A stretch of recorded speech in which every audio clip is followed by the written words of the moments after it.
Hey guys, so welcome to this video.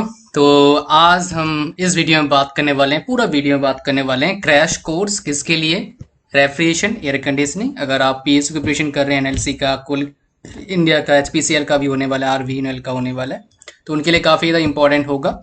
तो आप इस वीडियो को पूरा देखिएगा, आपको भरपूर फायदा मिलेगा। तो before going ahead let me tell you, हमने अपना टेस्ट सीरीज लॉन्च कर दिया एचपीसीएल के लिए और आपका आरवीएनएल के लिए, कोई ब्रांच हो, electrical, mechanical, civil, 19 rupees only for 5 full length test and HPCL 149 rupees only for full length test। Link आप मिल जाएगा बाय करने के लिए, डिस्क्रिप्शन जरूर बाय करिए। सारा फीचर्स मिलता है, ऑल इंडिया रैंकिंग देखने को मिलता है, नेगेटिव मार्किंग अगर है, टाइमिंग जैसे आपको लगभग मिलता है एग्जाम में, एग्जाम जैसे देते हो आप वैसे ही आपको हमारे प्लेटफॉर्म पर फीचर मिलता है। तो चलिए वीडियो के अंदर चलते हैं और सीखते हैं आरएसी के बारे में। हीट पंप के बारे में पहले बात करूंगा मैं।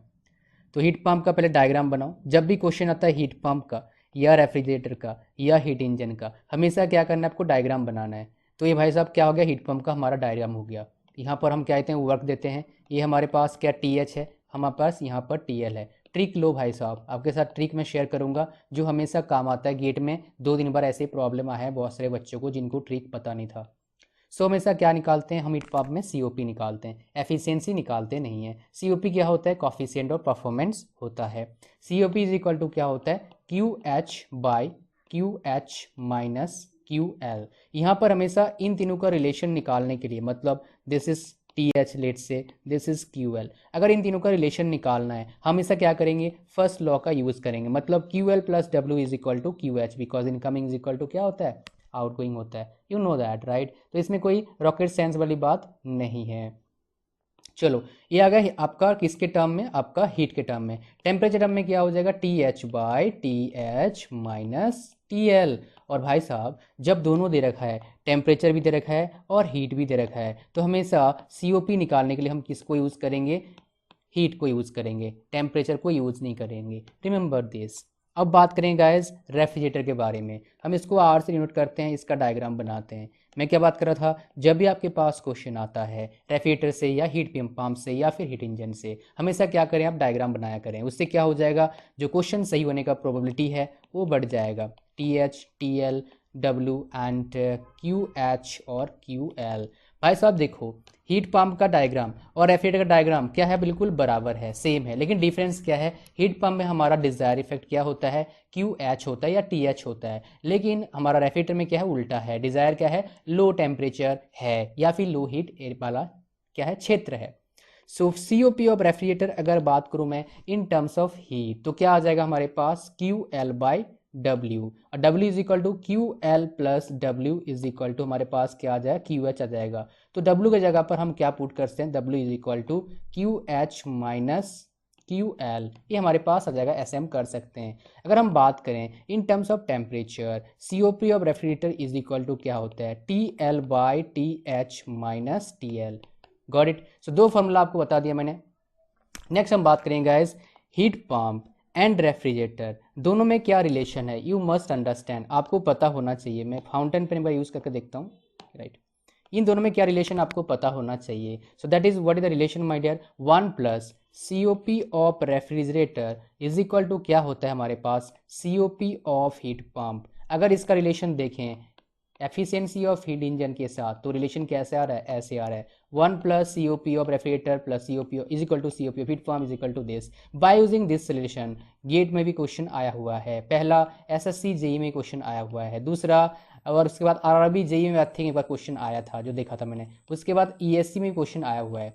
तो गायस अगर आप कोल इंडिया का प्रिपरेशन कर रहे हैं, एसएससी का प्रिपरेशन कर रहे हैं, वाइजैक का प्रिपरेशन कर रहे हैं, then definitely this relationship will help you to solve numerical problem। Guys यहाँ पर 2 स्टार पॉइंट बताऊंगा, दोनों पॉइंट बड़ा शानदार है, इनको याद रखना, शायद आपको पता नहीं होगा। जो सीओपी होता है किसका, रेफ्रिजरेटर का, वो क्या करता है, वेरी करता है 0 टू इन्फिनिटी तक।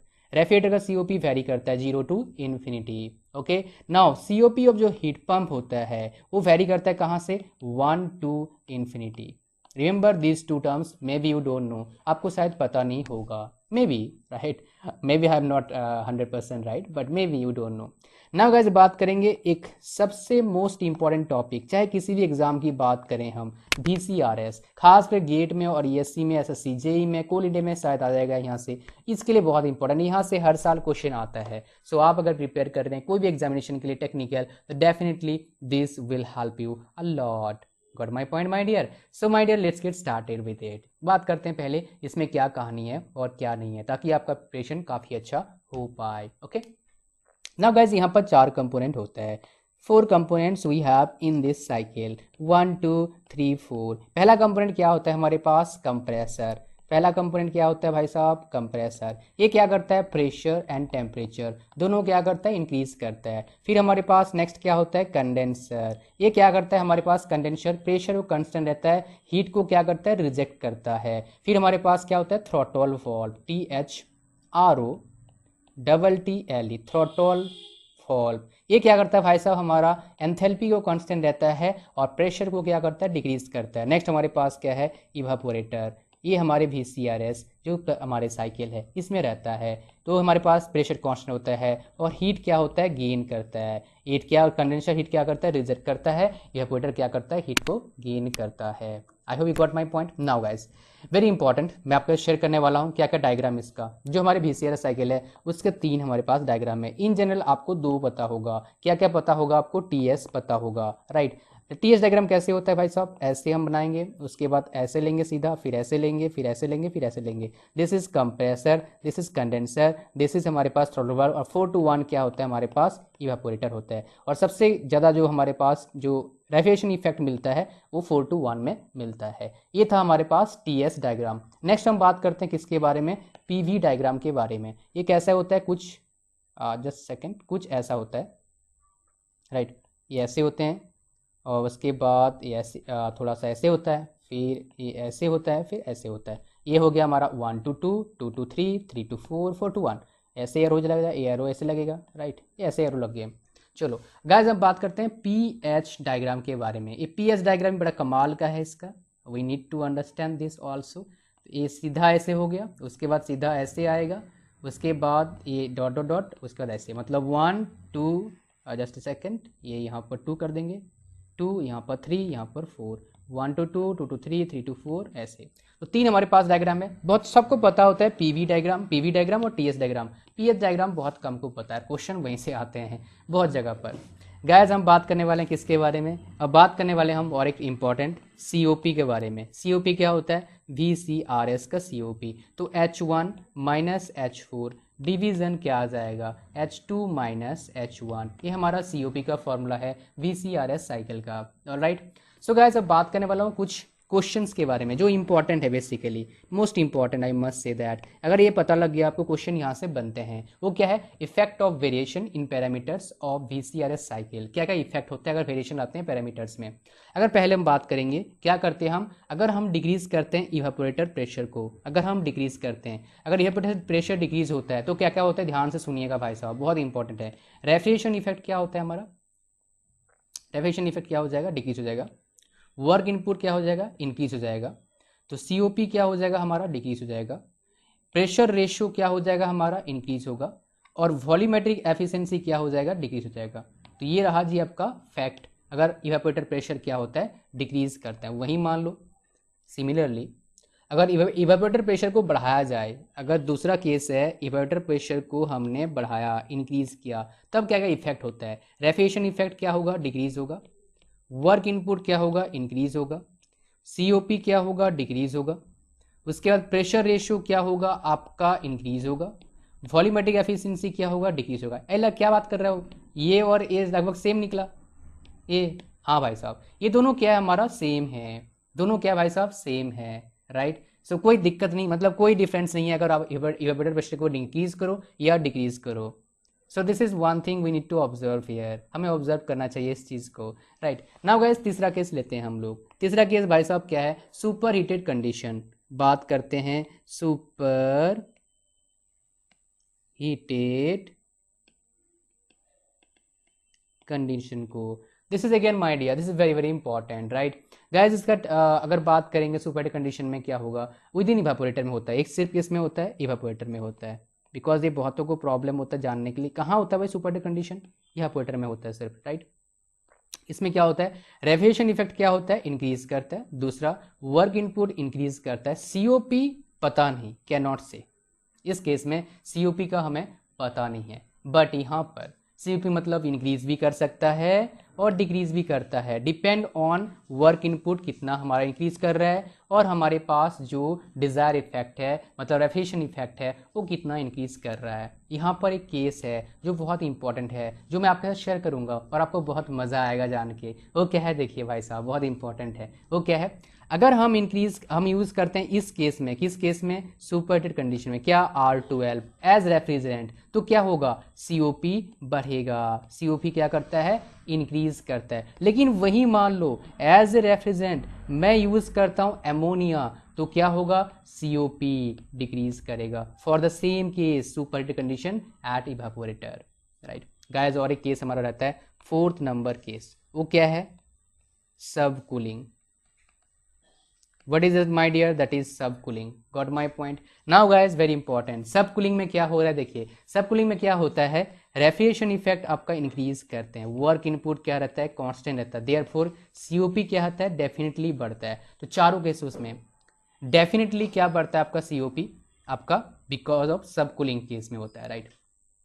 अच्छा, जो हमारा फ्लैश चैम्बर है क्यों यूज़ करते हैं वीसेरियस साइकिल में, बिकॉज ये सेपरेट करता है वेपर को और लिक्विड को। इससे क्या होता है, हमारा जो इवेटर जो है उसमें ठीक रहता है हिसाब किताब, और इसमें कोई थर्मोडायनामिकली कोई प्रॉब्लम नहीं आता है। I hope you got my point, right, yes. Now guys बात करेंगे किसके बारे में, RCC, रिवर्स कार्नोट साइकिल के बारे में। कार्नोट साइकिल जैसा है उसका उल्टा कर दो, उसको क्या बोलते हैं, रिवर्स कार्नोट साइकिल। इसमें क्या होता है, हमारे पास COP क्या होता है, RCC का एक हमारे काम का है TL/TH माइनस TL। सो ये COP हमारा काम का है, यहीं से क्वेश्चन आता है, इसका बाकी कुछ खास नहीं आता है, राइट। अच्छा गाइस, यहाँ पर 2 पॉइंट बताऊंगा, दोनों पॉइंट को याद रखना। पहला पॉइंट RCC के बारे में, दूसरा पॉइंट RCC के बारे में, राइट। तो भाई साहब, जब रिवर्सिबल साइकिल होता है इसमें तो क्या होता है, मैक्सिमम एफिशिएंसी होता है। और एक पॉइंट बता रहा हूँ, रिवर्सिबल साइकिल जब होता है तो क्या होता है, मैक्सिमम एफिशिएंसी होता है। और एक मैं 2 पॉइंट बताने वाला था, लेकिन 2 पॉइंट और बता दूंगा। COP जो होता है वो डिपेंड नहीं करता है किस तरह का रेफ्रिजरेंट हम यूज कर रहे हैं, दूसरा, राइट। और यहां पर क्या होता है, सेम एफिशिएंसी होता है for same temperature limits. Efficiency क्या हो जाएगा, सेम होगा फॉर सेम टेम्परेचर लिमिट्स। अगर टेम्परेचर लिमिट सेम है तो क्या हो जाएगा, एफिशिएंसी सेम हो जाएगा। आई hope you got my point. इसका और भी नाम है, क्या है, IRC, राइट, या IRC COP जो है, मतलब RCC को हम क्या बोलते हैं, IRC भी बोल सकते हैं। यूनिट से क्वेश्चन आ सकता है आपका ऐसे एग्जाम में, जो हमारे कोल इंडिया, वाइजैग स्टील और SSC JEE है। हमें पता है 1 टन ऑफ रेफ्रिजरेशन, TR मतलब क्या होता है, ton of refrigeration, is equal to क्या होता है, 3.5 किलोवाट।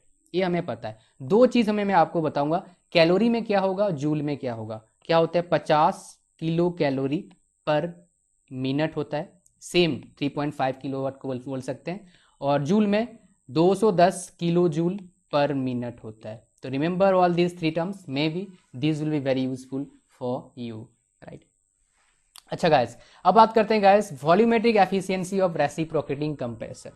बहुत इंपॉर्टेंट है, इसका फॉर्मूला बताऊंगा, प्लस आपको कुछ और चीज़ें बताऊंगा जो इंपॉर्टेंट चीज़ें हैं, ऊपर ऊपर से जाएंगे, बिकॉज हम क्या कर रहे हैं भाई साहब, हम फास्ट रिविजन कर रहे हैं। सो भाई साहब, वॉल्यूमेट्रिक एफिशिएंसी ऑफ रेसिप्रोकेटिंग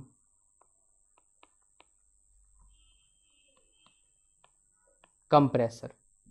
तो वॉल्यूमेट्रिक एफिशिएंसी क्या हो जाएगा, actual volume by theoretical swept volume is equal to क्या हो जाएगा, MV bye π/4 D²L N/60 multiple के।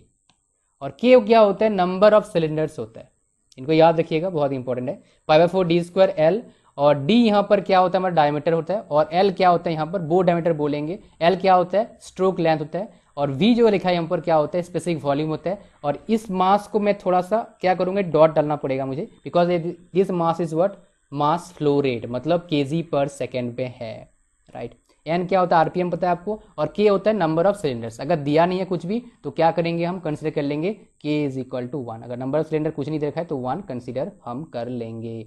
लेकिन वॉल्यूमेट्रिक एफिशिएंसी निकालने का फॉर्मूला क्या है 1 प्लस सी माइनस सी, याद रखना यहाँ से क्वेश्चन आता है, P condenser by P evaporator, power क्या है 1/n है।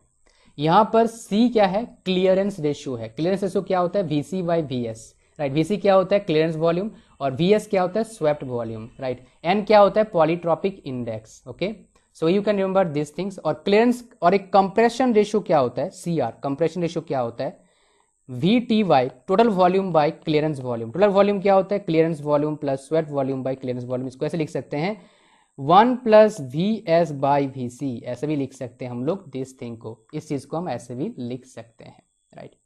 अच्छा गाइस अब बात करने वाले हैं क्या ड्राइनेस फ्रैक्शन के बारे में। इसको हम क्या करते हैं एक्स से डिनोट करते हैं। इसका फॉर्मूला क्या होता है मास वेपर ऑफ मास का और वेपर मास प्लस लिक्विड मास का क्या आ जाएगा 0 to 1 तक क्या करता है इसका वैल्यू लाइक करता है। I hope so you got my point. Now guys important formulas की बात करने वाला हूं मैं, right. I have to share with you important formulas. काफी दिन से मैं बकर बकर कर रहा हूं, तो I hope so you are liking it, liking the lessons. भाई साहब अगर हमारा टेस्ट सीरीज आपने परचेज नहीं किया है, टेस्ट सीरीज को परचेज कर लीजिए आप। लिंक कहाँ है डिस्क्रिप्शन में है दोनों का। पहला पेपर 1 का टेस्ट सीरीज है 299 रुपीज़ का है, 50 टेस्ट मिलेगा, ऑल इंडिया रैंक मिलेगा, एक्सप्लेनेशन अच्छा मिलेगा, एनालिसिस देख सकते हो, प्लस डाउनलोड भी कर सकते हो इसका पीडीएफ को after writing the test series. Paper 1 तो हो गया भाई साहब। अब हमारे पास नेक्स्ट क्या आता है आपके पास मैकेनिकल। मैकेनिकल का टेस्ट सीरीज लाजवाब प्राइस में मिल रहा है 99 रुपीज़ में।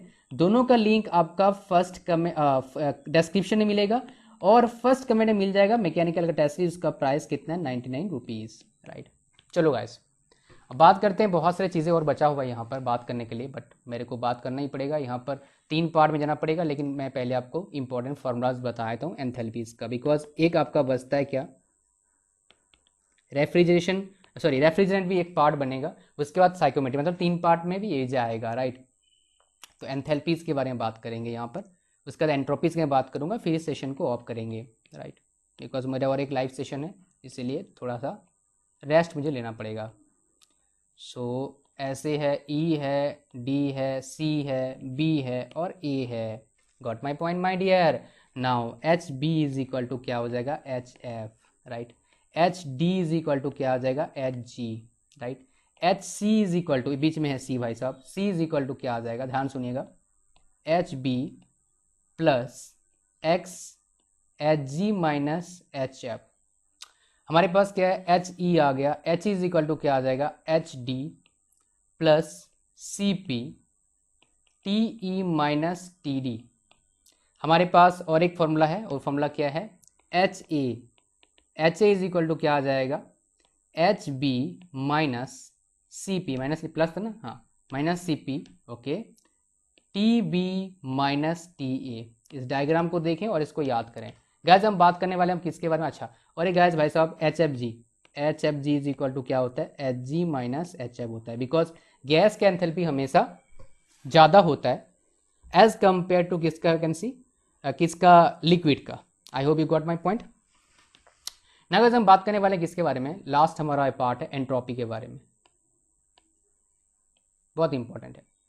एंट्रोपी का पहले डायग्राम बनाते हैं। टी एस डायग्राम हमने बना लिया, ऐसे कर लिया हमने कार्बाई, this is it, this is it, this is it, A B C D E, ये हो गया हमारे पास।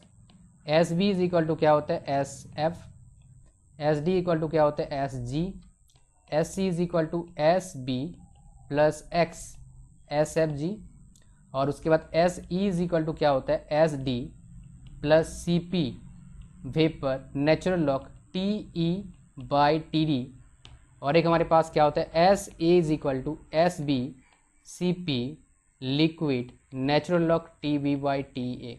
ये पूरा कहानी था। चलो बात करते हैं, पहले अच्छा रेफ्रिजरेंट क्या है आपको पता है राइट, ये क्या करता है बेसिकली, कैसे काम करता है। Refrigerant is working as working fluid.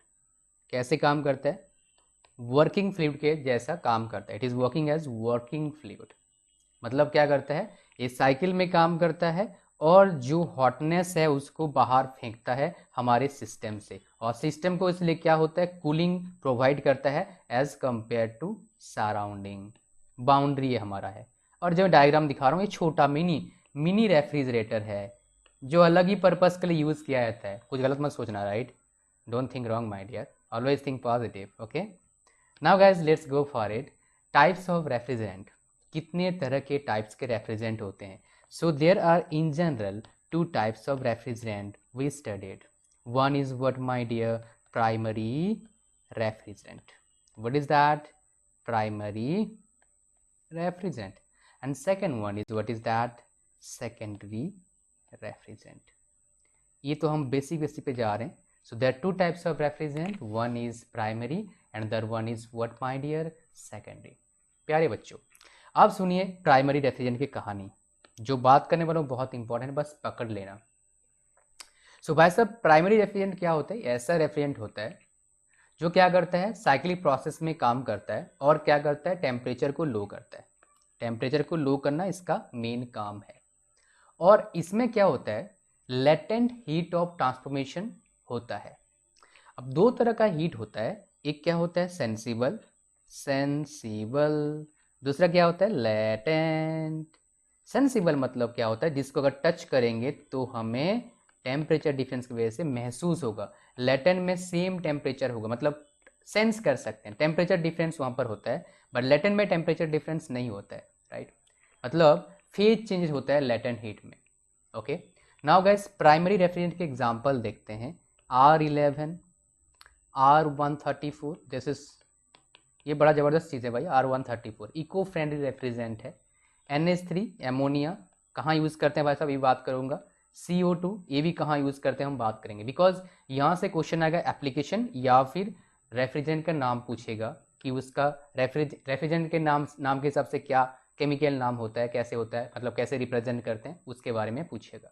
Don't worry, you will get all the information. इस वीडियो को थोड़ा लेंथी ले जाऊंगा मैं, so keep watching and keep learning. Now secondary refrigerant के बारे में बात करने वाला हूं मैं। अब I am going to talk about my dear secondary refrigerant. So primary refrigerant हमें पता लगा, सेकेंडरी रेफ्रिजरेंट की बात करेंगे। ये क्या करता है, जो रेफ्रिजरेंट है पहले कूल्ड होता है प्राइमरी रेफ्रिजरेंट के जरिए, उसके बाद उसको हम यूज़ करते हैं टू प्रोड्यूस लोअर टेम्परेचर, मतलब फर्दर लोअर टेम्परेचर करने के लिए इसको हम यूज़ करते हैं राइट। तो भाई साहब लेकिन इसमें क्या होता है, कुछ डिसएडवांटेज है। इसमें नेगेटिव में हम जा नहीं सकते, मतलब नेगेटिव टेम्परेचर हम जा नहीं सकते, बिकॉज जो secondary refrigerant as a use करते हैं हम लोग वाटर, अगर नेगेटिव में जाएंगे तो क्या हो जाएगा भाई साहब, जम जाएगा, तो क्या चलेगा, रेफ्रिजरेंट चलेगा ही नहीं। और दूसरा क्या हमारे पास है, brine. What is that my dear, brine. Brine का केमिकल नेम क्या है, NaCl, brine solution. Brine use किया जाता है राइट बहुत जगह। गाइस मैं बात करने वाला हूँ डिजाइनेशन ऑफ रेफ्रिजरेंट। क्या बात करने वाला हूँ, डिजाइनेशन ऑफ रेफ्रिजरेंट राइट। सो पहले हम बात करेंगे कैसा, किसके बारे में बात करेंगे, सैचुरेटेड हाइड्रोकार्बन के बारे में पहले हम बात करें। किसके बारे में, सैचुरेटेड हाइड्रोकार्बन के बारे में बात कर रहा हूँ। इसमें क्या होता है, इसका केमिकल नेम क्या होता है बेसिकली, RM-1N+1P राइट। और इसमें दो और फॉर्मूला होते हैं, N+P+Q is equal to 2M+2। क्या यूज होगा आपको बताऊंगा। और लास्ट में क्या इसका लिखा जाता है, CM, C मतलब कार्बन, हाइड्रोजन N, FP मतलब फ्लोरीन, और क्लोरीन क्या होता है Q। Mn यहाँ से निकालते हैं, Q यहाँ से निकालते हैं, यहाँ पुट करते हैं, ये हमारे पास क्या आता है, केमिकल एलिमेंट का नाम आता है। अब may be you are interested to see few examples, those are very very important for you, I am pretty sure regarding that right. So my dear R11 का जो होता है वो क्या होता है, CF Cl3 होता है। R12 का क्या होता है? CF2Cl2 होता है। R22 का क्या होता है मेरे भैया? CHF2Cl1 होता है, राइट। और R134 क्या होता है इसका केमिकल नेम?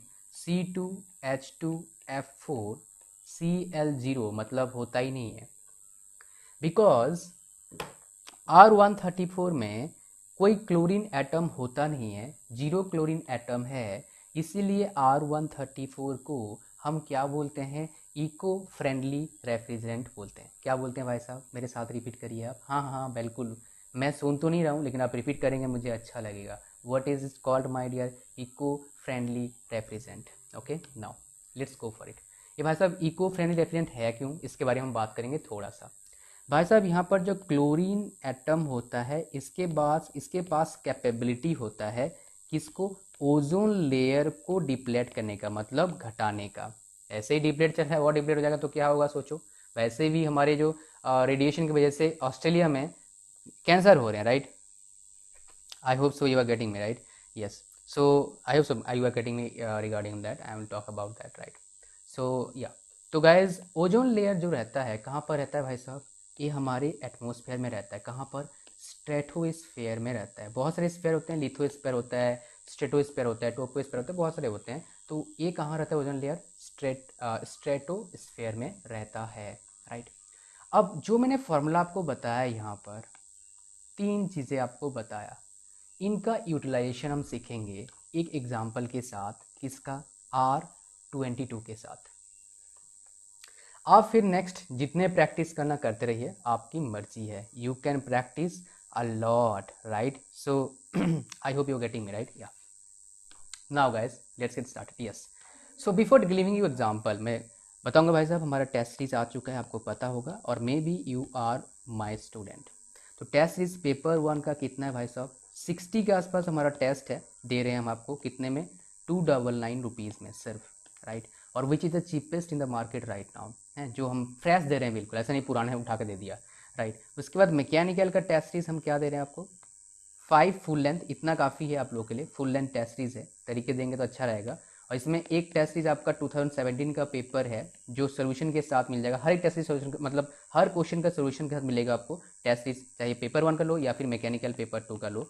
तो क्या होगा आपका उसमें? सिर्फ 99 रुपीज़ में। तो भाई साहब लिंक दोनों का डिस्क्रिप्शन में है, और मैकेनिकल का लिंक मैं कहाँ दे दूंगा? फर्स्ट कमेंट में दे दूंगा फॉर योर, बिकॉज हमारा प्यारा ब्रांच क्या है भाई साहब? Mechanical engineering. चलो भाई साहब चलते हैं। अब हम बात करेंगे अब किसके बारे में? बहुत इंपॉर्टेंट चीज़ है, वो क्या है? हाउ टू कैलकुलेट, कैसे कैलकुलेट करना है। तो भाई साहब देखो हमारे पास क्या आ गया? R22। पहले इसको तरीके से हम लिखेंगे अपने अकॉर्डिंग। इसको कैसे लिखा जाएगा? R022। अब इसको कंपेयर करेंगे किसके साथ? जो हमने फॉर्मूला लिखा था। फॉर्मूला क्या था? देखो अच्छे से, Rm-1 n+1p, राइट। देखो बताऊंगा आपको, Rm-1 n+1p। So m-1 is equal to क्या आ गया? 0 आ गया। तो m इज इक्वल टू क्या हो जाएगा? 1 हो जाएगा। पहला क्लियर हो गया। n+1 इज इक्वल टू 2 हो गया, तो n इज इक्वल टू क्या हो जाएगा? 1 हो जाएगा। And p is equal to क्या हो गया? 2 हो गया। Got my point. अब इन जो वैल्यूज आया इनको यूज करेंगे कहाँ पर? इस इक्वेशन में जो मैंने आपको बताया था, यहाँ पर यूज करेंगे इसको। इसका n पता है, p पता है, m पता है, तो q निकाल लेंगे। हमें पता है कैसे निकलेगा, बड़ा सिंपल सा मैथमेटिकल इक्वेशन हम यूज करेंगे। तो हमारे पास n कितना है? 1 है। p कितना है? 2 है। q हमें निकालना है 2m+2, 2 मल्टीपल 1 और +2 हमने कर दिया। तो q इज इक्वल टू कितना आ जाएगा भाई साहब? 1 आ जाएगा। अब हमारे पास जो फॉर्मूला है वो क्या होता है? Cm, m क्या है? 1 है। CmHn, n क्या है? 1 है। CmHn Fp, Fp कितना है भाई साहब? 2 है। CmHn Fp Cl कितना है? 1 है, मतलब 1 आ गया। यानी कि CHF2l। अब R22 का ये फॉर्मूला है जो मैंने आपको बताया, उससे मैच करते हैं। परफेक्ट है, मतलब जो आपको तरीका बता रहा हूँ निकालने का, ये बड़ा ज़बरदस्त है। और भाई साहब for your kind information I will tell you, ऐसे निकालना भाई साहब हर एग्जाम में आता है, सिर्फ यहाँ नहीं आता है मेरे भाई। ये आया हुआ है, गेट में भी आया हुआ है, ESC में भी आया हुआ है, और SSC JEE में भी आया हुआ है। Remember that. So definitely this thing will help you a lot, right. Now guys पहला हम बात कर चुके किसके बारे में, सैचुरेटेड हाइड्रोकार्बन के बारे में। Now I am going to talk about my dear word unsaturated hydrocarbon. Unsaturated hydrocarbon, जैसे हमारे पास सैचुरेटेड हाइड्रोकार्बन का कंसेप्ट अलग था, वैसे हमारे पास अनसैचुरेटेड हाइड्रोकार्बन का कंसेप्ट अलग है। बात करते हैं, दूसरा हमारे पास टाइप आ गया, क्या है, अनसैचुरेटेड हाइड्रोकार्बन, राइट। फॉर्मूला यहाँ पर 3 होगा, R1, थोड़े थोड़े डिफरेंस है, बस आपको थोड़ा समझना पड़ेगा, पकड़ना पड़ेगा कंसेप्ट को, दैट्स इट। एक बार भाई साहब पकड़ लेते हो ना कंसेप्ट तो मज़ा आता है ज़िंदगी में। N+P+, जैसे बीटेक में क्या होता है या डिप्लोमा में किसी का रीपेयर आता है ना, अगर उसको पता लग जाता है भाई साहब कि रीपेयर कैसे क्लियर करना है, एक एक रात में 10-10 रिपेयर क्लियर होता है, because they came to know how to clear the exam. मेरे जितने भी क्लियर हुए एग्जाम भाई साहब मैं पढ़ के नहीं दिया, बिकॉज मैं जॉब कर रहा था यार, मैं बिजनेस कर रहा हूँ, कहाँ से मैं एग्जाम दूंगा, राइट। ऐसे बैठ जाता हूँ, क्लियर हो जाता है, राइट। सो R1 M-1 N+1 P N+P+Q 2M और CmHnFpCl, ये तो सेम है भाई साहब। इन दोनों में थोड़ा डिफरेंस है, सैचुरेटेड में अलग थोड़ा है, अनसैचुरेटेड में थोड़ा क्या है, अलग है। Are you getting me my dear? I hope so you are getting me. Now guys let's go for it. हम बात करेंगे अब बड़ी आसानी तरीके से, गो फॉर इट। हम पहले निकालेंगे किसके बारे में, अब C2H2H4 को हम R के टर्म में, मतलब रेफ्रिजरेंट के टर्म में क्या लिखा जाएगा वो निकालेंगे, उल्टा करने वाले हम। तो हमारे पास C है, C के नीचे क्या आता है भाई साहब, M रहता है, CmHn, H के नीचे क्या रहता है, N रहता है। यानी कि हम इससे बोल सकते हैं M इज इक्वल टू क्या है, 2 है, N इज इक्वल टू क्या है, 4 है। Got my point my dear? I hope so you are getting me.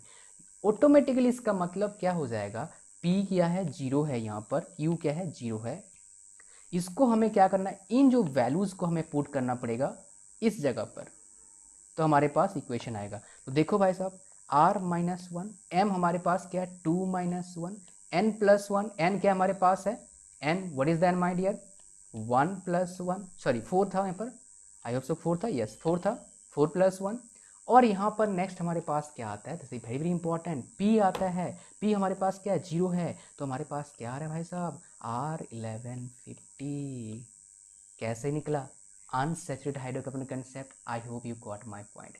Now guys, मैं इस लेक्चर को बेस्ट इंफॉर्मेशनल लेक्चर आपको देना चाहता हूँ। You have ever watch on YouTube और you have ever attend any class anywhere in the world, that I can promise you my dear, because this is one of my most favorite subject, right? And teaching में भाई साहब this is my favorite profession, right? Yes.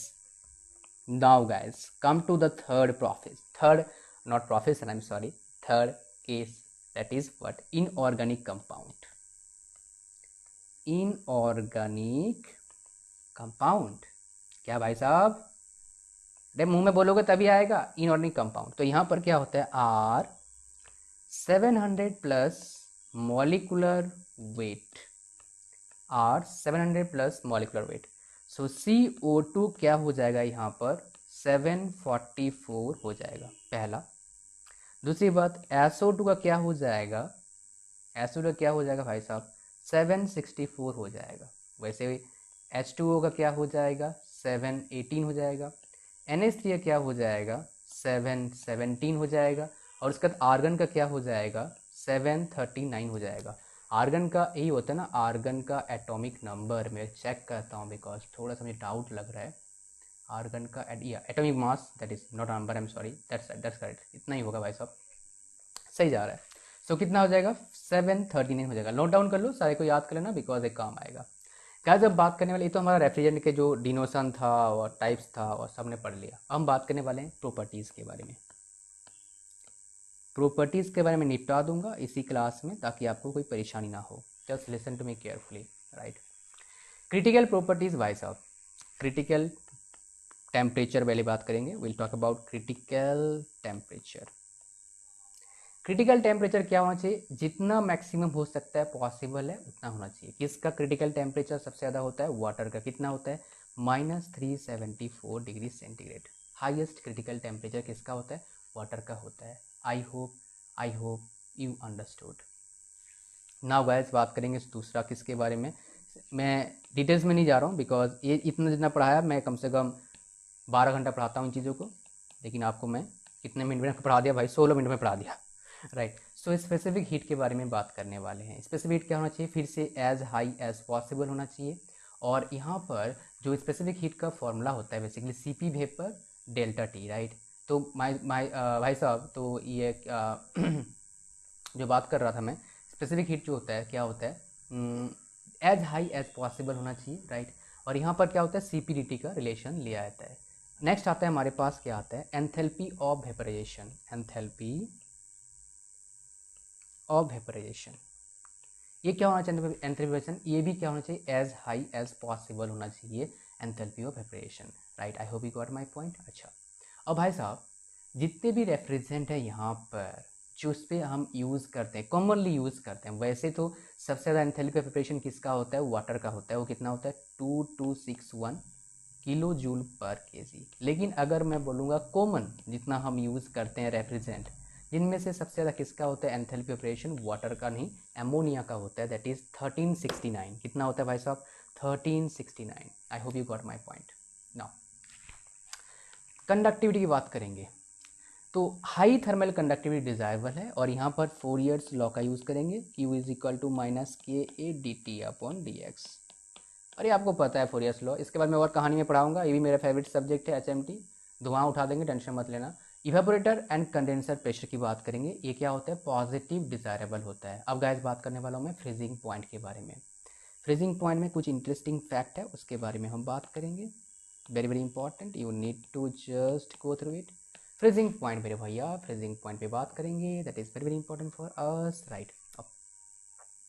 R22 का freezing point क्या होता है, सबसे minus में आगे है वो 160.5 डिग्री सेंटीग्रेड, दैट इज सबसे आगे है ये राइट, मतलब सबसे ज़्यादा इसका है।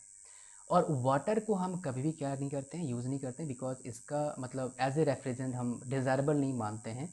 क्यों, रीज़न इज़ दैट बिकॉज इसका जो फ्रीजिंग टेम्परेचर होता है वो क्या होता है, 0 डिग्री सेंटीग्रेड होता है राइट। तो जम जाएगा भाई साहब, वो घूमेगा कैसे, ख़राब हो जाएगा, हमारा सिस्टम खराब ही चलेगा।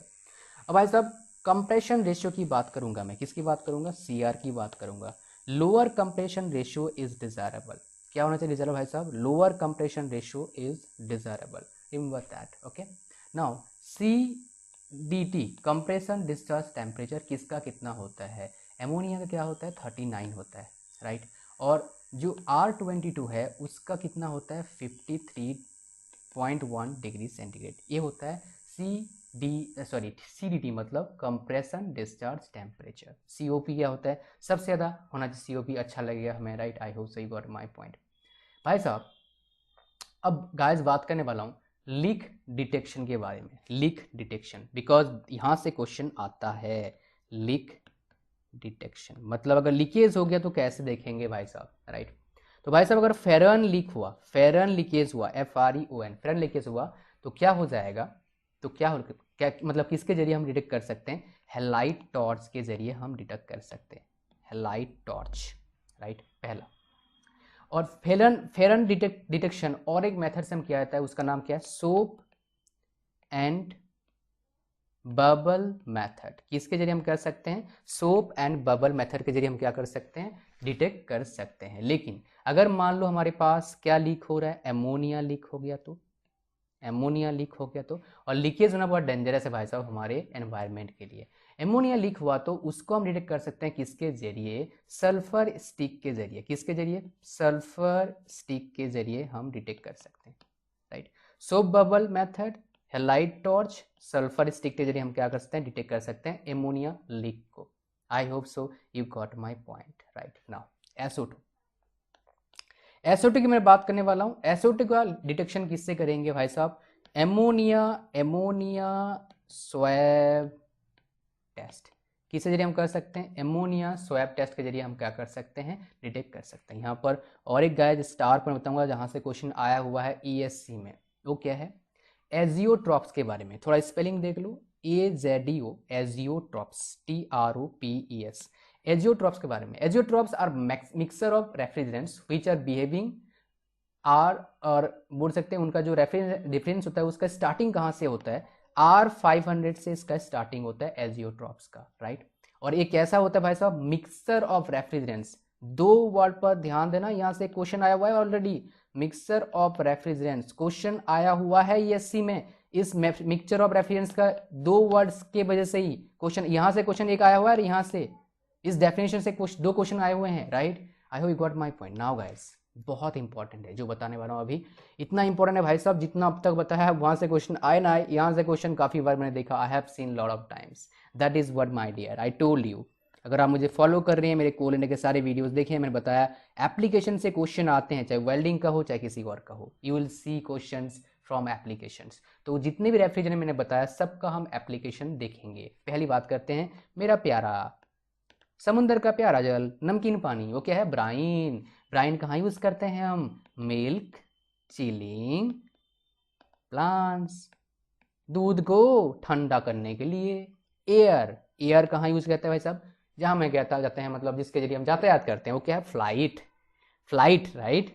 एयरलिफ्ट भी होता है भाई साहब, आजकल तो कोरोना वायरस के लिए एयरलिफ्ट किया जा रहा है, सो फ्लाइट में यूज किया जाता है। और एक important gas liquefaction, gas liquefaction में यूज किया जाता है किसको, एयर को एज रेफ्रिजरेंट। गाइस अब बात करने वाला हूँ किसके बारे में, R11 के बारे में। कहाँ यूज किया जाता है, सेंट्रलाइज्ड एयर कंडीशनिंग और लार्ज एसी प्लांट्स में यूज किया जाता है। जो बड़ा है, जो बड़े हैं भाई साहब, हाथी जैसे हैं, वहां पर यूज किया जाएगा। अब R12 कहाँ यूज करेंगे, डोमेस्टिक रेफ्रिजरेटर्स में या फिर वाटर कूलर में यूज किया, जो पानी पीते हैं, ठंडा ठंडा पानी है ना, जो आपके कॉलेज के सामने रखा होगा वो वाला, याद आ रहा है, वहां पर खड़े रहते थे हम सारे, अरे मेरा मेरा नंबर आएगा, मेरा नंबर आएगा, वो वाला हिसाब किताब, वो वाला पानी, राइट। NH3 कहाँ यूज करते हैं, कोल्ड स्टोरेज में, खास करके क्या भाई साहब, कोल्ड स्टोरेज में। और आइस बनाने के लिए, आइस प्लांट मतलब जो बर्फ, आप देखना जब गर्मी का दिन आता है, इतना बड़ा बड़ा आता है ना आइस का क्यूब, वो यूज करने के लिए, मतलब उसको बनाने के लिए हम यूज करते हैं इसको। नेक्स्ट गाइस बात करते हैं CO2, कार्बन डाइऑक्साइड, इसको भी एज ए रेफ्रिजरेंट यूज करता है। कहाँ पर, ट्रांसपोर्टेशन ऑफ, किसका ट्रांसपोर्टेशन भाई साहब, याद रखना, ड्राई आइस, ड्राई आइस का ट्रांसपोर्टेशन में इसको यूज किया जाता है। Got it, I am sure you are learning something, right. इसलिए अब तो देख रहे हैं, बिकॉज इतना पेशेंस तो नहीं होता यूट्यूब पर, बहुत कम को होता है।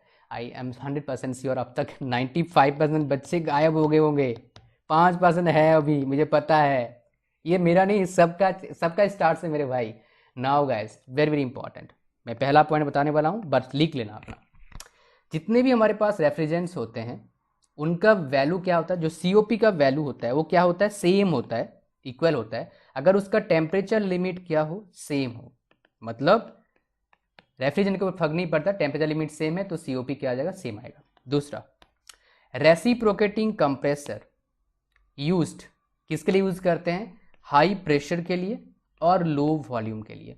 और इसमें पर रेफ्रिजरेंट कौन सा होता है, NH3 एंड CO2 में क्या यूज करते हैं, रेसिप्रोकेटिंग कंप्रेसर। वहीं सेंट्रीफ्यूगल जो कंप्रेशर होता है, सेंट्रीफ्यूगल कंप्रेसर जो होता है, कहाँ यूज करते हैं, हमारा उल्टा, लो प्रेशर हाई वॉल्यूम के लिए यूज किया जाता है। R11 and R113 113 and R11 use किया जाता है किस चीज में, आपका सेंट्रीफ्यूगल कंप्रेशर में। याद कर लीजिएगा, दोनों को बहुत इंपॉर्टेंट है, राइट।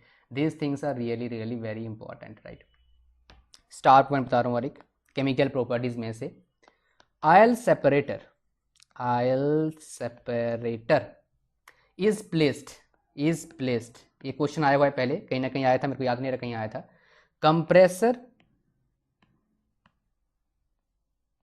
कंप्रेसर एंड कंडेंसर, इससे क्या होता है, सेव रहता है, राइट। ये सेव रहते हैं, चीजें गड़बड़ नहीं होता है हमारे सिस्टम में, इसलिए इसको प्लेस्ड किया जाता है, राइट। नाउ ये था पूरा हमारा कहानी, राइट।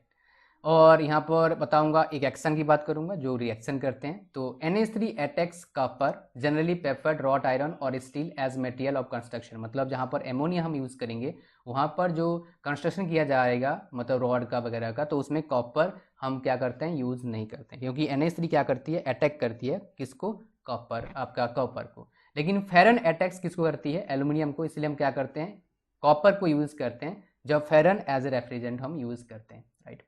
गाइस अब बात करें किसके बारे में, थोड़ा सा बच गया हमारे पास, VARS साइकिल के बारे में, उसके में मैं थोड़ा सा बताऊंगा आपको। इसमें हम क्या करते हैं, रेफ्रिजरेंट यूज़ करते हैं यहाँ पर, मैं थोड़ा सा बता देता हूँ, अदरवाइज ज़्यादा ऊपर ऊपर हो जाएगा, राइट।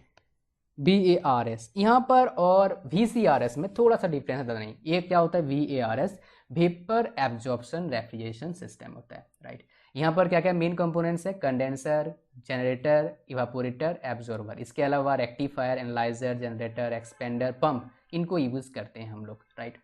तो यहाँ पर एक बात है, यहाँ पर कंप्रेसर नहीं लगा रखा है, यहाँ पर क्या लगा रखा है भाई साहब, पंप एंड जनरेटर लगा रखा है, एक्सपेंडर अलग से लगा हुआ है, राइट। सो यहाँ पर कंप्रेसर को रिप्लेस किया गया है, मतलब हमारे जो VCRS में क्या होता है, कंप्रेसर होता है, यहाँ पर कंप्रेसर यहाँ पर तीन चीज़ लगाया गया है, एक क्वेश्चन बन सकता है इसलिए बता रहा हूँ। पहला क्या है, एब्जॉर्बर है, दूसरा क्या है, पंप है, और तीसरा क्या है, जनरेटर। मतलब VARS में कंप्रेसर नहीं है, इसके जगह पर तीन चीज़ें हैं, एक क्या है, पंप है, दूसरा क्या है, एब्जॉर्बर है, एब्जॉर्बर, और तीसरा हमारे पास क्या है, जनरेटर है। गॉट माई पॉइंट, ये चीज़ें आपका है बुला सकते हैं। और ये जो VARS है इसको हम किसके नाम से जानते हैं, वेस्ट हीट रिकवरी सिस्टम, और इसको सोलर सिस्टम से चलाया जा सकता है। बात समझ में आ रहा है। यहाँ पर जो है मोस्ट कॉमनली रेफ्रिजरेंट क्या यूज़ किया जाता है, NH3 and H2O, right. Most commonly refrigerant use किया जाता है, और एक लिथियम ब्रोमाइड NH2O भी यूज़ किया जाता है, राइट। अच्छा, और ओके, यहाँ पर जो मतलब NH3H2O में क्या होता है, एमोनिया रेफ्रिजरेंट यूज़ किया जाता है, और H2O क्या होता है, एब्जॉर्बर होता है। लेकिन लिथियम ब्रोमाइड H2O में क्या होता है, वाटर क्या होता है आपका, रेफ्रिजरेंट होता है, लिथियम ब्रोमाइड क्या होता है, एब्जॉर्बर होता है। थोड़ा उल्टा होता है, राइट, कहानी ऐसा है। यहाँ पर एक फॉर्मूला है आपको बता दूंगा, उस फॉर्मूला से काम आपका बन जाएगा, दैट इज व्हाट, VARS का COP formula.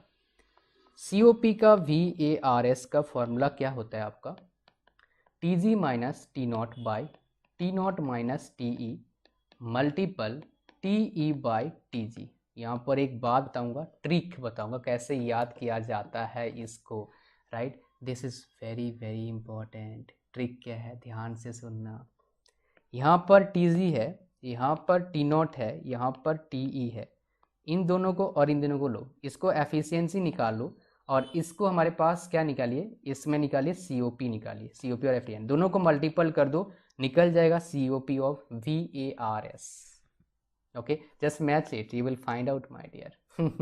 This is the trick you need to remember for finding out COP of VARS in case you will get confused anywhere while in the examination. You can use this trick, right? COP इसका कम होता है VRS का as compared to COP of VCRS, right? Because ये waste heat आपका recovery system है। अब आता है हमारे पास नेक्स्ट, यहाँ से क्वेश्चन आया था इसलिए बता रहा हूँ, इलेक्ट्रोलक्स रेफ्रिजरेटर क्या है, Electrolux refrigerator, what is that my dear, that is Electrolux refrigerator. इसमें हम क्या करते हैं, ये नॉइजलेस होता है, यहीं से क्वेश्चन आता है, बाकी नहीं आता है। और यहाँ पर तीन फ्लूइड यूज किया जाता है, NH3 as refrigerant, water as absorber, and H2 used to create low pressure of NH3। तीन चीज यूज किया जाता है, ammonia, water, NH2 that is hydrogen gas. Okay, I hope you got the point, and this is about all the things. And यहाँ पर एक बार बताऊंगा और बेलकॉनमेंट साइकिल के बारे में, सिर्फ एक फॉर्मूला बता के जाऊंगा ताकि आपका कहानी बन जाए। That is what, COP of Bell Coleman cycle. COP of Bell Coleman cycle वो क्या होता है, 1 by RP to the power gamma minus 1 by gamma minus 1। This is the COP of Bell Coleman cycle, right. अच्छा, बेलकॉनमेंट साइकिल और किसके आता है, RBC बोलते हैं, रिवर्स ब्रेटन साइकिल ही बोलते हैं, IRC बोल सकते हैं, राइट। मतलब आपका, और ये बेलकॉनमेंट साइकिल ही बोल सकते हैं। तो हमारे पास तीन इसका नाम है, बेलकॉनमेंट साइकिल बोलते हैं। और इसका PV डायग्राम बना देता हूँ और TS डायग्राम बता देता हूँ ताकि डायग्राम में कोई प्रॉब्लम ना हो। This is PV and this is TS। PV diagram कैसे होता है, ऐसे होता है, दिस इज 1 to 2, राइट, ऐसे होते हैं। TS डायग्राम कैसे होते हैं हमारे, ये ऐसे होते हैं, right. This is PV diagram and TS diagram of Bell Coleman cycle, right. So आपके पास बेलकॉनमेंट साइकिल का नाम क्या है, बेलकॉनमेंट साइकिल आ गया, रिवर्स्ड ब्रेटन साइकिल आ गया, तो ये हमारे पास क्या आ गया, बेलकॉनमेंट साइकिल का कंसेप्ट पता लग गया, राइट। सो गाइज, ये था पूरा हमारा कहानी। I hope you have learn something, right. आपको कुछ पता लगा, I hope so, and you will enjoy, you are enjoying my dear, right. That is my main motto of make you enjoying while studying, and I am pretty sure you are getting a lot of value from these lessons. I am pretty sure regarding that, right? So that's why you know basically मैं lessons को इसलिए बना रहा हूँ because मैं चाहता हूँ students के फास्ट रिवीजन हो जाए, राइट। और इससे मतलब क्या हो जाएगा, आपका एक तरह का प्रिपरेशन लेवल एक नेक्स्ट लेवल पर चला जाएगा, राइट। सो उससे हमें क्या मिलेगा, हमारा जो कंपटीशन लेवल हमारा होना चाहिए वो आपके पास आएगा, और आपका क्या हो जाएगा उस चीज़ में डेफिनेटली बेनिफिट्स मिलेगा, you will get benefits from it, right. Guys आपके पास एक क्वेश्चन है, क्या क्वेश्चन है आपको बताऊंगा। मैंने बोला बेलकॉमेन साइकिल का नाम क्या है, रिवर्स्ड आपका क्या नाम बताया मैंने आपको, जस्ट जो मतलब चीज़ें बता रहा था आपको। एक आपका जो आपका बेलकॉमेन साइकिल है उसका रिवर्स्ड ब्रेटन साइकिल है, और ये बताया आपको भाई साहब IRC। इस IRC का फुल नेम क्या मुझे बताइएगा, इन the comment section write down what is the full name of IRC। तो इसमें सबसे पहले हमारे पास क्या आता है, एयर कंडीशनिंग सिस्टम। इसमें एयर कंडीशनिंग सिस्टम में हम हमेशा सोचते हैं क्या, टेम्परेचर के बारे में, लेकिन अगर इंपॉर्टेंस देखोगे सबसे ज़्यादा इंपॉर्टेंट क्या है एयर कंडीशनिंग सिस्टम में, प्योरिटी। जो एयर का क्वालिटी होता है अंदर किसी भी घर के अंदर, उसका प्योरिटी जो होता है हमारा क्या होता है, मेन इंपॉर्टेंस होता है। रिमेंबर दैट, बिकॉज बहुत सारे स्टूडेंट्स क्या करते हैं इस चीज में गलती करते हैं। तो purity of air plays very important role in our life, तो आप इस चीज को हमेशा याद रखें। और साइकोमेट्री क्या होता है, it is a branch of science which deals with the study of properties of moist air. Moist air का प्रॉपर्टीज के बारे में हम क्या करते हैं, स्टडी करते हैं। और मॉइस्ट एयर क्या होता है, इम्प्योर सब्सटेंस होता है। क्या सब्सटेंस होता है, इम्प्योर सब्सटेंस होता है। क्यों, ऐसा क्यों होता है, बिकॉज जो वाटर वेपर होता है उसका जो परसेंटेज होता है वो क्या होता है, वेरी करता है प्लेस टू प्लेस, इसलिए क्या होता है जो मॉइस्चर होता है वो क्या होता है, इम्प्योर सब्सटेंस होता है। तो यहाँ पर जो मैं इस स्लाइड में पढ़ाया क्या चीज़ है, इसको याद रखना है, इम्प्योर सब्सटेंस याद रखना है, साइकोमेट्री में मॉइस्ट एयर प्रॉपर्टी के बारे में याद रखना है, ये इंपॉर्टेंट चीज़ है, इसको आपको याद रखना है। नेक्स्ट मैं बात करने वाला हूँ, बहुत इंपॉर्टेंट है क्या, उसके बाद बात करेंगे वेरियस साइकोमेट्रिक प्रॉपर्टीज या टर्म्स बात करूंगा, राइट। तो यहाँ पर सबसे इंपॉर्टेंट बात जो स्पेसिफिक ह्यूमिडिटी है, और इसका और एक नाम क्या है, ह्यूमिडिटी रेशियो। इसको हम डिनोट किससे करते हैं, ओमेगा से करते हैं। यहाँ से क्वेश्चन काफ़ी बार आया हुआ है, गेट में भी, ESC में भी, SSC JEE में भी, राइट। SSC JEE में एक्चुअली RSC इतना नहीं है, बट ESC में और गेट में आया हुआ है पहले, राइट। तो आप इसको ध्यान से देखें इसको। So general moist air is superheated state. Moist air क्या होता है, dry air plus vapour of water, right. इन दोनों को मिक्स करके हम ऐसा बोल सकते हैं। I hope you are getting me now. It is defined as the ratio of mass of water vapour to the mass of dry air in a given volume at the same temperature. MV/MA क्या होता है, 0.622 PV/P minus PV, और P is equal to क्या होता है, PV plus PA। P is equal to क्या होता है, PV प्लस PA। ये हमारे पास फॉर्मूला है, ऑब्जेक्टिव में ऐसा क्वेश्चन आएगा, P इज इक्वल टू क्या होता है, PV प्लस PA। अब गाइस आपके दिमाग में होगा शायद भाई ये P और PV क्या बताओ, ये भी बता दो, क्यों इसको छोड़ रहे हो। हाँ बताऊंगा। P क्या रिप्रेजेंट करता है, टोटल प्रेशर को। अगर नहीं दे रखा है क्वेश्चन में टोटल प्रेशर, तो हम क्या करेंगे, we will consider it as atmospheric pressure. और PV क्या होता है, partial pressure of vapour. PA क्या होता है, पार्शियल प्रेशर ऑफ एयर। और यूनिट ऑफ स्पेसिफिक ह्यूमिडिटी क्या होता है, यूनिट लेस। क्यों यूनिट लेस होता है, after looking at the formula even you can able to understand, because pressure by pressure होता है। और इसको हम डिनोट किससे करते हैं, ओमेगा से करते हैं। इसका और एक नाम क्या है, ह्यूमिडिटी रेशियो। और सिंपल फॉर्मूला क्या है, MV/MA मास के टर्म में, और हमारे प्रेशर टर्म में क्या है, PV/P माइनस PV, राइट। तो डायरेक्ट फॉर्मूला भी आ सकता है, इनको आपको याद रखना है। ओके नाउ नेक्स्ट हमारे पास क्या आता है, रिलेटिव ह्यूमिडिटी। इसको हम डिनोट किससे करते हैं, फी से करते हैं या फाई से करते हैं। इसका रिलेशन क्या है, इसका फॉर्मूला क्या आपको बताना चाहूंगा, because this is very very important for us to know. In terms of mass, MV/MBS, mass of water vapour upon saturated mass, वो सैचुरेटेड कंडीशन में कितना होगा प्रेशर, और उसके बाद सैचुरेटेड कंडीशन में प्रेशर कितना होगा, इसके बारे में बात कर रहा है। Even it is written in the in the definition also, mass of water vapor in a given volume of air to the mass of water vapor under saturated condition। Similarly हमारे प्रेशर के case में भी वही है, PV/PVS, मतलब saturated condition में pressure कितना होगा। अब गाइस बात करेंगे इसके बारे में, dry bulb temperature. In short क्या बोलते हैं इसको, DVT बोलते हैं। What we call this mind या DVT। सो क्या बोलेंगे भाई साहब, DVT, ड्राई बल्ब टेम्परेचर। तो भाई साहब it is the temperature of air measure by ordinary thermometer. किससे हम मेजर कर पाएंगे, ऑर्डिनरी थर्मोमीटर से। WVT क्या होता है, वेट बल्ब टेम्परेचर। इसको हम डिनोट कैसे इसको मेजर करेंगे भाई साहब, देखो the same bulb is covered by wet cloth, then the temperature shown by thermometer is WBT। उसका कवर किया जाए जो बल्ब को हम यहाँ पर मेजर कर रहे हैं ड्राई बल्ब में, वेट क्लॉथ से जो टेम्परेचर हमें दिखाएगा उसको हम क्या बोलेंगे, WBT बोलेंगे, मतलब वेट बल्ब टेम्परेचर बोलेंगे। नेक्स्ट हमारे पास क्या आता है, वेट बल्ब डिप्रेशन। बड़ा सिंपल सा है। द डिफरेंस बिटवीन DBT मतलब dry bulb temperature and wait bulb temperature is known as what, my dear? Wet bulb depression. I hope you got my point, right? I am pretty sure regarding this. So now guys, very important things जो आपके exam में पूछा जा सकता है उसके बारे में हम बात करेंगे। वो क्या है, इंपॉर्टेंट केसेस।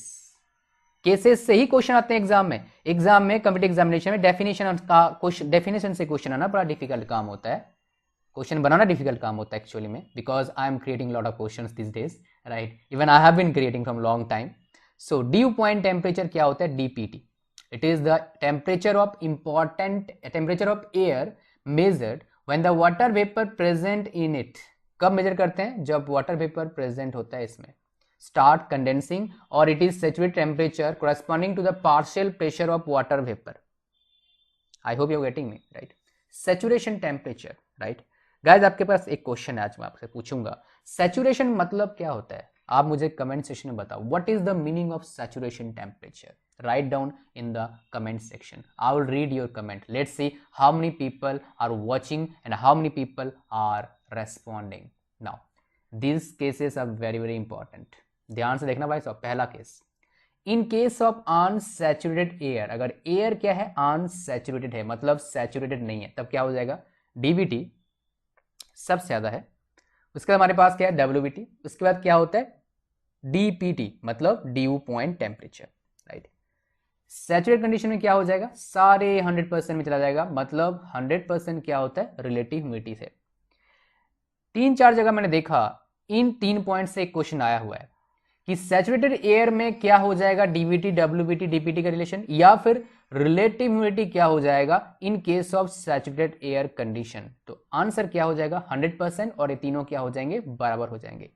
और एक चीज निकल के आता है, because we have right now we have just read, that is what my dear, WBT मतलब wet bulb depression is equal to क्या होता है, dry bulb temperature minus wet bulb temperature. अगर ये दोनों बराबर हो जाए तो WBT क्या हो जाएगा, 0 हो जाएगा। तो WBT का वैल्यू 0 कब होता है, इन केस ऑफ सैचुरेटेड एयर। तो यहाँ पर 3 चीजें सिर्फ है, 4 चीजें क्वेश्चन बन सकता है यहाँ से, 4 questions they can create from this case और इंपॉर्टेंट पॉइंट्स। तो आप इनको ना छोड़ें, इनको अच्छे से देखें। इसमें देखो आगे बहुत कुछ है, इसमें एब्जॉन फॉर्मूला है, उसके बाद एंथैल्पी निकालने का आता है फॉर्मूला, लेकिन मैं बता नहीं हूँ, थोड़ा ऊपर से जा रहा हूँ, तो आप उसको भी देख सकते हैं अगर टाइम मिले तो, बट इतना काफी है बिकॉज यहाँ से क्वेश्चन आने का चांसेस ज्यादा है। वहां से क्वेश्चन गेट में आता है, बट इस तरह के एग्जाम में I think so they will not ask question. अब गाइस बात करने वाला हूँ बहुत इंपॉर्टेंट, वो क्या है, साइकोमेट्रिक चार्ट के बारे में बात करने वाला हूँ। This is very very important for me. I will make you understand this chart today, this is my promise to you. Yes, I will make you understand this chart today. बस आप क्या करें, मेरे साथ काम करें, जो बताने वाला हूं मैं आपको। क्या करें, आप अपने कॉपी पेन उठा लो और डायग्राम को ड्रॉ करो ये पूरा, और इसमें जो चीजें हैं आप अच्छे से लिखो। यहां पर DBT dry bulb temperature, specific humidity, ऐसे ड्राई बल्ब टेम्परेचर बढ़ रहा है, ऐसे स्पेसिफिक ह्यूमिडिटी बढ़ रहा है, इससे हमारे पास PDW बढ़ रहा है, राइट? और ऐसे हमारे पास DBT बढ़ रहा है, ये WBT का लाइन है, ये रिलेटिव ह्यूमिडिटी ऐसे है, और ये सैचुरेशन लाइन है। भाई साहब और अच्छे से अंडरस्टैंड करने के लिए नेट पर एक बार सर्च कर लो साइकोमेट्रिक चार्ट, उस चार्ट में इस चार्ट के साथ मैच कराओ, बड़े कमाल का काम समझ में आएगा आपको। आधे बच्चों को साइकोमेट्रिक चार्ट क्यों नहीं आता है, बिकॉज वो कभी ड्रॉ नहीं करते हैं। 5 बार ड्रॉ करो, सारा याद हो जाएगा, आधा किस्सा तो यहीं पे खत्म कर दोगे। और यहाँ पर ये सारा जो ये क्या है, कांस्टेंट प्रॉपर्टी लाइन्स है, ये कांस्टेंट प्रॉपर्टी लाइन्स है। गाइस अब केसेस बताऊंगा इसमें, डिफरेंट साइकोमेट्रिक प्रोसेस। अगर मान लो हमारे पास सेंसिबल हीटिंग हो रहा है, सेंसिबल हीटिंग क्या हो जाएगा, ड्राई बल्ब टेम्परेचर हमारा बढ़ेगा, DBT बढ़ेगा, W क्या है, कांस्टेंट रहेगा, मतलब सॉरी ओमेगा आपका कांस्टेंट रहेगा, स्पेसिफिक ह्यूमिडिटी कांस्टेंट रहेगा, DPT due point temperature constant रहेगा, रिलेटिव ह्यूमिडिटी क्या होता है इसमें, डिक्रीज होता है, एंथैल्पी क्या होता है, इंक्रीज होता है, और WBT क्या होता है, इंक्रीज होता है। ये हमारे पास केस है। कूलिंग में क्या हो जाएगा, इसका उल्टा हो जाएगा। जो कांस्टेंट तो कांस्टेंट रहेंगे, लेकिन जो इंक्रीज हो रहे थे वो क्या होंगे, डिक्रीज होंगे, और जो डिक्रीज होते क्या हो जाएंगे, इंक्रीज होंगे। यहां पर देख सकते हैं अपोजिट हो रहा है, और ये डायरेक्शन भी क्या है, यहां पर अपोजिट है।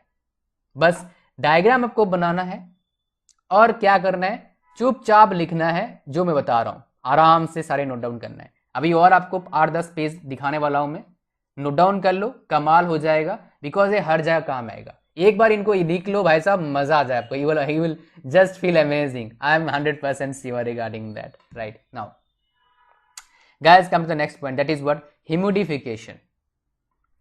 भाई साहब अगर मान लो हम इसको स्पेसिफिसिटी बढ़ाते हैं, उसको क्या बोलते हैं, ह्यूमिडिफिकेशन बोलते हैं। स्पेसिफिसिटी क्या होता है, ऐसे बढ़ता है, वर्टिकल ऊपर उतर जाएंगे, स्पेसिफिसिटी बढ़ेगा। इस डायग्राम से भी देख सकते हैं आप। तो स्पेसिफिसिटी हमारा क्लियर हुआ और डीवीटी हमारा क्लियर हुआ, right. I hope so you got my point, right. Now अगर मान लो स्पेसिफिसिटी बढ़ता है, ड्राइवर टेम्परेचर इसमें क्या हो रहा है भाई साहब, कांस्टेंट है, स्पेसिफिसिटी बढ़ा रहे हैं तो क्या हो जाएगा, ड्यू पॉइंट टेम्परेचर क्या होगा, बढ़ेगा, रिलेटिविटी बढ़ेगा, एंथैल्पी बढ़ेगा, डब्ल्यूबीटी बढ़ेगा। डीह्यूमिडिफिकेशन की बात करेंगे, this is very very important. WBT क्या रहेगा, कांस्टेंट रहेगा, स्पेसिफिसिटी क्या हो जाएगा, घटेगा, बाकी सारे घटेंगे, सिर्फ कांस्टेंट टर्म रहता है। तो दो चीज हमने देख लिया, ह्यूमिडिफिकेशन कैसे होता है, डीह्यूमिडिफिकेशन कैसे होता है, we understand through the diagram as well as through their parameters, की पैरामीटर्स में क्या इफेक्ट पड़ रहा है हमें पता लग गया। गाइस जो चीजें बता रहा हूं ये भाई साहब जान है साइकोमेट्रिक चार्ट का, जस्ट इनको क्या करना है, आपको नोट डाउन कर लेना वीडियो को पॉज करके। एक बार इनको समझ लिया भाई साहब, you can solve any question almost. Question आएगा डीह्यूमिडिफिकेशन में क्या होता है, which of the following can happen in case of dehumidification. आप फटाफट देख पाता है, आपको 6 पैरामीटर बता चुका हूं, इससे बाहर तो कुछ पूछेगा नहीं आपसे, right. Now guys come to the point, important note, ध्यान से सुनना जो लिखा हुआ है, मैं बताऊंगा भी, आप पढ़ भी सकते हैं। Pure humidification and dehumidification are difficult to achieve practically. यहां पर एक बात बताऊंगा भाई साहब, क्या है, सुनना अच्छे से, because these things are very important. भाई साहब जो हम पढ़ाई करते हैं ना, चाहे कोई भी सब्जेक्ट पढ़ो, इसका प्रैक्टिकल में कुछ खास यूज नहीं है, कि बिकॉज हम जो भी पढ़ते हैं उसमें कि पता नहीं कितने तरीके का एजम्पशन से पढ़ते हैं, लेकिन हमारे पास जो ऑथर होते हैं वो ऑथर भाई साहब इतने एजम्पशन देते ही नहीं हमें। अगर आप कभी किताब पढ़ेंगे, जैसे फॉर एग्जांपल थर्मोडायनामिक्स का सेंजन एंड वोल्स, काफी अच्छी बुक है, आप उसको पढ़ें। पीके नागवी साहब भी काफी अच्छा बुक है। उसके बाद आपको बताऊंगा पी चट्टोपाध्याय साहब भी बहुत अच्छे हैं, बहुत सारे रीजनल बुक आपको मिलते रहेंगे, है ना, ये सारे बुक अच्छे हैं। लेकिन कुछ फॉरेन ऑथर्स के बुक हैं जो मैं लाइब्रेरी में पढ़ा करता था, उसमें जो कमाल के चीजें लिखा होते थे इवन प्रोडक्शन में, वो भाई साहब इन बुक से मेरे को इतने अच्छे से मिला नहीं। पर चलो एग्जाम क्लियर करने के लिए बुक ठीक है भाई साहब, पढ़ सकते हैं, कोई दिक्कत नहीं, सारे बुक सेम ही होते हैं लगभग, थोड़ा बहुत लैंग्वेज में फर्क होता है। चलो come back to the topic. Important note क्या है, pure humidification and dehumidification are difficult to achieve practically. Practically हम अचीव नहीं कर सकते हैं। Next, so therefore these are combined with sensible heating and sensible cooling। इसका मतलब क्या है, ये कंबाइन है सेंसिबल हीटिंग का एंड सेंसिबल कूलिंग का। उस केस में क्या होगा, इस चार्ट के जरिए आपको समझ में आता है, राइट। अगर हम क्या कर रहे हैं, ध्यान से सुनना भाई साहब, ध्यान से सुनना, ये क्या है, सेंसिबल कूलिंग है, इस क्या है सेंसिबल हीटिंग, इधर क्या है डीह्यूमिडिफिकेशन, इधर क्या हो रहा है ह्यूमिडिफिकेशन। बीच में देख सकते हैं आप यहाँ पर क्या आ रहा है, दोनों का प्रेजेंस आ रहा है यहाँ पर, as you can see right now here. I hope so you are getting me, right, I hope so. Now guys come to the point, very very important point, that is what, diagram को याद कर लेना, और याद करना मतलब कि note down कर लेना बाद में रिवीजन के लिए, कितनी बार वीडियो देखोगे। नेक्स्ट, एपरेटस ड्यू पॉइंट, इसको शॉर्ट में हम क्या बोलते हैं, एडीपी बोलते हैं। चलो एक थोड़ा सा चीजें बताता हूँ भाई साहब। हमारे टेस्ट सीरीज आपको बाय करना है, टेस्ट सीरीज पेपर 1 का जो कॉस्ट है 299 रुपीज है। टेस्ट सीरीज आपको बहुत हेल्प मिलेगा और लिंक डिस्क्रिप्शन में है। मैकेनिकल का टेस्ट सीरीज कितना का है, सिर्फ 99 रुपीज का है, इसका लिंक भी डिस्क्रिप्शन में है। और पेपर 1 का टेस्ट सीरीज का लिंक मैं कमेंट में दे दूंगा, फर्स्ट कमेंट में, you must get it, right. Now come to the back to the topic, mind बहुत हो गया। चलो, ADP, it is the temperature obtained by extending the cooling and dehumidification up to saturation curve। देखो भाई साहब, saturation curve के और ये हमारे पास क्या आ गया, ADP आ गया, राइट। ये हमारे पास ये से आ गया, राइट। हम क्या कर रहे हैं, बेसिकली कूलिंग को एक्सटेंड कर रहे हैं और डिमोटिवेशन कर रहे हैं। डिमोटिवेशन कैसे होता है आपको पता लग चुका है ऑलरेडी, यू गॉट। नीचे तरफ आएंगे क्या हो जाएगा, डिमोटिफिकेशन। ऊपर तरफ जाएंगे क्या आ जाएगा, ह्यूमिडिफिकेशन वर्टिकली। आपको सब लेकिन ऐसे घुमावदार आएंगे तब भी डिमोटिफिकेशन होता है। देखो यहाँ पर ये घुमावदार है ना, ऐसे वाला लाइन जो खींच रहे हैं यहाँ पर, इसी लाइन के बारे में जिक्र कर रहा है। कहां पर, इस जगह पर, इस लाइन को बता रहा है, राइट।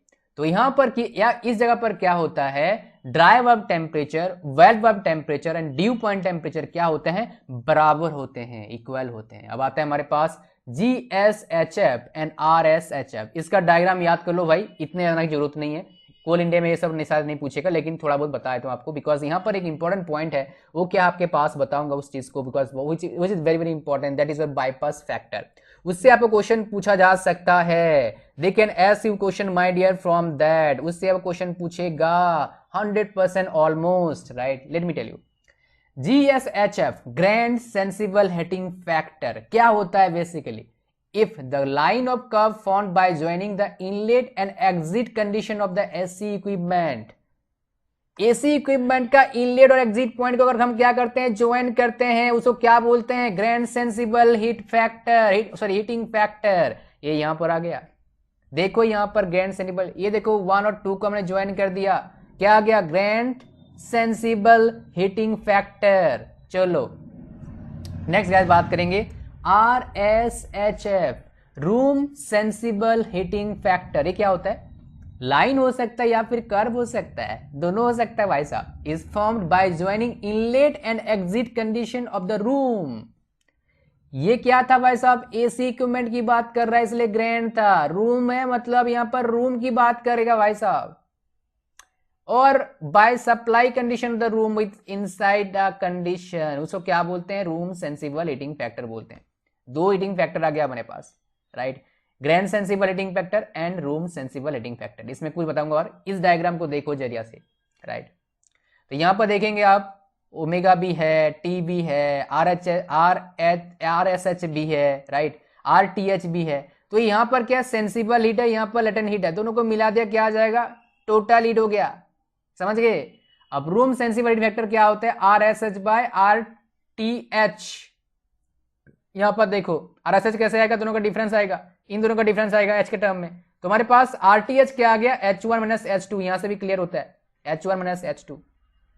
इससे क्वेश्चन बन सकता है न्यूमेरिकल, लेकिन मुश्किल है, कोई नहीं पूछेगा यहां से क्वेश्चन। यहां से देखिए भाई साहब, ए और एक टर्म है, यहां से गेट में आया था 1-2 बार question. Adiabatic mixing of air streams, M1 T1 omega 1 H1, M2 T2 omega 2 H2, M3 T3 omega 3 H3। Air stream है तो M1 plus M2 is equal to क्या, M3 है। ये फॉर्मूला याद कर लेना भाई साहब, काम का है, सारे फॉर्मूला याद कर लो, फटाफट लिख लो, राइट। M1 H1 is plus M2 H2 is equal to M3 H3, और M1 T1 plus M2 T2 equal to M3 T3 time के साथ है, और M1 omega 1 plus M2 omega 2 is equal to M3 omega 3। ये relation से question बनता है, right, yes. Now guys come to the point, मैं जिसकी बात कर रहा था, मैं क्यों ये राम कहानी सुना रहा था, because I wanted to make you understand this thing, that is what bypass factor of a cooling coil, और एक हमारे पास क्या आता है, हीटिंग कॉइल का आता है। बाईपास फैक्टर क्या होता है पहले मुझे समझाना है आपको, दैट इज इंपॉर्टेंट, राइट। पहले कूलिंग कॉइल की बात करें, कूलिंग कॉइल मतलब क्या होता है भाई साहब, cooling coil, what is the meaning of cooling coil भाई साहब, ठंडा करने वाला कॉइल बोलेंगे, राइट। यहाँ पर टेम्परेचर जो ज्यादा है ज्यादा होगा, यहाँ पर कम होगा, यहाँ पर थोड़ा सा क्या हो जाएगा आपका और कम होगा। यहाँ पर देखिए भाई साहब, टेम्परेचर ज्यादा वाला एयर इन करवाएंगे, ठंडा वाला मशीन होगा, इससे पास होगा, ठंडा हो जाएगा, और यहां पर ठंडा निकलेगा एयर। तो भाई साहब क्या निकला हमारे पास, T1 is greater than T2 greater than T3, और यहां पर बाईपास फैक्टर कूलिंग के लिए क्या होता है, T2 माइनस T3, रिलेशन देखो T1 minus T3, right, division. और बाईपास फैक्टर क्या होता है, बेसिकली वेस्टेज है भाई साहब, देख सकते हैं यहां पर एफिशिएंसी इज इक्वल टू क्या होता है, 1 minus bypass factor. So I hope you understand that, right? What is bypass factor? I hope so. You got my point, right?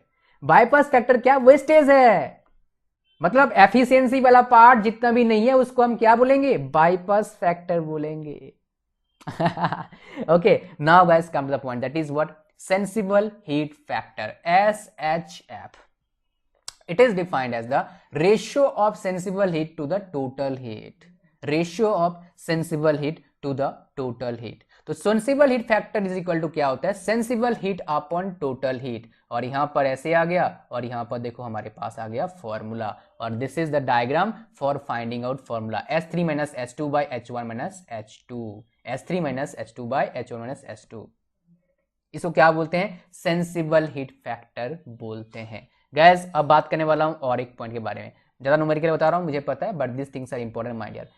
Bypass factor क्या है भाई साहब, इट रिप्रेजेंट लॉस, मैं जैसे बताया था, इसको डिनोट किससे कर रहा है भाई साहब, यहां पर एक्स से कर रहा है। Now bypass factor of A heating coil, cooling coil की बात कर लिया हमने, हीटिंग कॉइल की बात करते हैं। चलो भाई साहब सिंपल सी बात है, यहां पर क्या हो जाएगा, T3 हीटिंग कॉइल हीट कर रहा है भाई साहब, ये ठंडा वाला जा रहा है, ये हीट कर रहा है, ये थोड़ा हीट हो जाएगा, मतलब टेम्परेचर इसका सबसे कम होगा T1, T2 क्या होगा बीच में रहेगा, T3 का क्या होगा सबसे ज्यादा होगा। As you can see in this diagram also, यहाँ पर देख के आप समझ सकते हो क्या जो बात कर रहा हूं मैं। Bypass factor of heating coil क्या आ जाएगा, T3 minus T2, because T3 सबसे ज्यादा है, बाई T3 माइनस T1, और एफिशिएंसी ऑफ हीटिंग कॉइल क्या आ जाएगा, 1 minus bypass factor of heating coil. I hope so you got my point, this is very very important, you must understand all this things. फटाफट लिख लो, note down कर लो, याद करना, revision करना है, टेस्ट सीरीज देना और मुझे लेना। गाय चलते हैं नेक्स्ट क्वेश्चन में, that is what, that is very very important. Important points, 3 important points की बात कर रहा हूं यहां पर, तीनों पॉइंट्स को याद करना। चलो पीछे से चलेंगे अब की बार, ओपोजिट मतलब उल्टा चलेंगे। क्या करेंगे भाई, क्वेश्चन पॉइंट 3 से लेंगे, क्वेश्चन नहीं point 3। Desert coolers are most effective when the value of WBD is high. Desert cooler मतलब किसकी बात कर रहा है भाई साहब, वो जो गर्मी में बाहर कूलर रखते हैं, पानी ठंडा ठंडा भरते हैं, उसकी बात कर रहा है। WBD अगर हाई होगा तो क्या हो जाएगा, मोस्ट इफेक्टिव होगा, मतलब जितना ड्राई वाल्व और वेट वाल्व टेम्परेचर का डिफरेंस बड़ा होगा उतना इफेक्टिव होगा, और जितना कम होगा उतने हमें chip chip chip chip chip chip लगेगा, मजा सा नहीं आएगा भाई गर्मी में, राइट। चलो क्वेश्चन नंबर पॉइंट नंबर 2 में चलते हैं। In case of desert cooler, sensible heating plus dehumidification is sensible cooling plus dehumidification is preferred, मतलब this is preferred, it is same, right. Next, in case of winter air conditioning heating and humidification is preferred, heating and humidification, समझ पा रहे हो, right. अगर गर्मी है तो क्या है, कूलिंग एंड डिह्यूमिडिफिकेशन, अगर आपका ठंडा है तो क्या हो जाएगा भाई साहब, उल्टा है, हीटिंग प्लस क्या हो जाएगा हमारे पास, ह्यूमिडिफिकेशन, सेंसिबल हीटिंग मतलब। सो गाइस आई होप सो आपको पूरा वीडियो समझ में आया, बहुत सारे टॉपिक, नए नए चीज़ आपको समझ में आया, और ये टॉपिक बहुत इंपॉर्टेंट था आपके एग्जामिनेशन पॉइंट ऑफ व्यू से, तो टेस्ट सीरीज जरूर हमारे बाय करिए, चाहे आप HPCL का प्रिपरेशन कर रहे हो, चाहे इलेक्ट्रिक आपका RVL का, चाहे और किसी एग्जामिनेशन का, तो आप जरूर बाय करिएगा। लिंक कहाँ मिल जाएगा, बाय करना डिस्क्रिप्शन में। And thank you very much, मिलते हैं नेक्स्ट वीडियो में, bye bye, good luck and God bless you all.